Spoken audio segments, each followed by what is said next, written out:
pole synchronous motor is working at no load with terminal voltage Vt is equal to 1 per unit. Now the excitation of the motor is adjusted to give EF is equal to 0.6 per unit, armature current IA is equal to 0.5 per unit. The ratio of XD by XQ obtained from strip test is 1.6. Okay, we have to determine the value of XD and XQ. Okay, for salient pole synchronous machine, the power developed is equal to, I can write this one as EF into Vt by XD into sine delta plus Vt square by 2 times of 1 by XQ minus 1 by XD into sine 2 delta. This is the power equation for salient pole synchronous machine. Since this motor is running at no load, what does it mean that P is equal to 0? Okay, if P is equal to 0, delta value is also equal to 0. Okay, so I can write this one as theta is equal to pi by 2, since cos theta is equal to 0. Okay, ID is equal to IA is equal to, he has given as 0.5 per unit. Okay, now what is XQ value? XQ is equal to 0.8 by 1.6, which is equal to 0.5. Okay, now ID into XD is equal to Vt minus EF.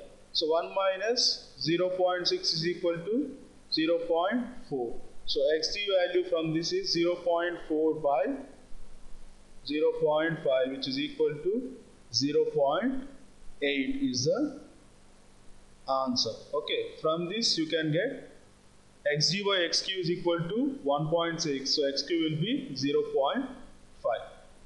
Okay, option A is the right answer.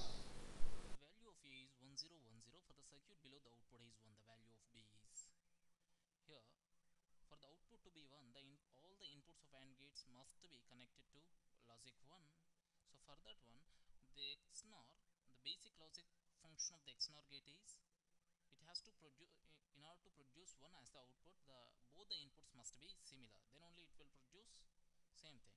We know A0 is 0 1 0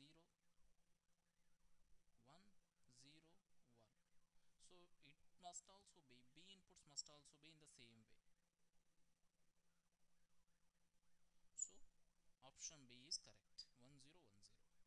List 1 with list 2. Okay, in list 1 he has given reflected and refracted coefficients for voltage and current and the formulas in list 2. Okay, we have to match the correct formula for list 1. Okay, here refracted and reflected. Okay, the first one he has given is refracted coefficient for voltage.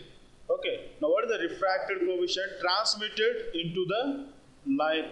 So this is 2 times of ZL by ZL plus ZC.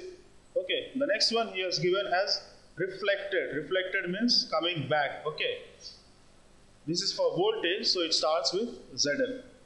Okay, so 2 is P. Similarly, refracted for current, transmitted value of current in cable. So this is 2 times of ZC. Similarly, reflected coefficient for current, it starts with ZC reflection. Okay, because this is, let us take a transmission line and this is load. Okay, we have a cable here of ZC. Here we have ZL. Now incident voltage at this point, let us take some kilovolts has been there at the starting of the transmission line. It should travel through ZL and it should reach ZC. That's why always voltage will start with ZL. Okay, transmitted in the sense, okay, how much voltage is going to be transmitted through the line. Okay, reflected means at this point of time we have reflection which is coming back. So if ZL and ZC are equal, it should be 0. Okay, so this is just shortcuts to remember. That's why I am explaining here. Okay, ZL minus ZC by ZL plus ZC. For current, current should be reflected from this side. Okay, it always starts with ZC. Okay, ZC we have at this point, in this point and this point. Okay, transmitted means it is 2 times of ZC. Reflected means ZC minus ZL. So option A is the correct answer. 3 sub-exchanges and they are connected to a main exchange. The number of calls that are arrived in these exchanges follow Poisson distribution and the mean is given as 100 calls per minute. Then we have to find the probability that no call received to the main exchange. That means no call will be received in the main exchange if there are no calls in all the 3 sub-exchanges. So P of x is equals to 0 is what we need to find. We know the formula e power minus lambda into lambda power k by k factorial, whereas k is 0 here and lambda is nothing but the mean, that is 100. So this is nothing but e power minus 100 into 100 power 0 by 0 factorial. This value will be e power minus 100. So the probability that there will be no call in any of the exchanges, that means each of the exchanges is e power minus 100. So we have to find the probability that there is no call in exchange 1, let us say x1, and no call in exchange 2, that is x2, and no call in exchange 3, that is x3. Now whenever we have and in probability, it suggests you to multiply. So it will be e power minus 100 into e power minus 100 into e power minus 100, which will be e power minus 300, that is option B. Fuel cost of 2 generators are shown in figure.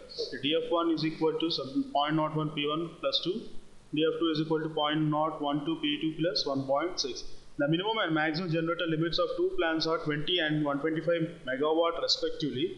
If the total demand is 60 megawatt, calculate the value of P1 and P2 as well as incremental fuel cost. Okay, this incremental fuel costs are, let us take it as equal. When it is equal, df2 plus dp2, okay, we will get a relation as 0.01 P1 minus 0.012 P2 is equal to 0.4.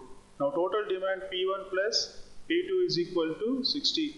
If you solve these two equations, we will get P1 as 14.54 megawatt, P2 as 45.46 megawatt. Okay, that means P1 here, it is violating the minimum limit of 20 megawatt. So what we have to do is, we have to maintain this 20 megawatt in P1. Now P2 is equal to P demand minus P1, which is equal to 40 megawatt. Okay, now substitute these P1 and P2 values in incremental fuel cost df1 by dp1, which is equal to lambda 1. You will get it as 2.2. Similarly, df2 by dp2, which is equal to lambda 2. This is 2.08. Okay, so option C is the right answer, because we have to take the best incremental fuel cost we have.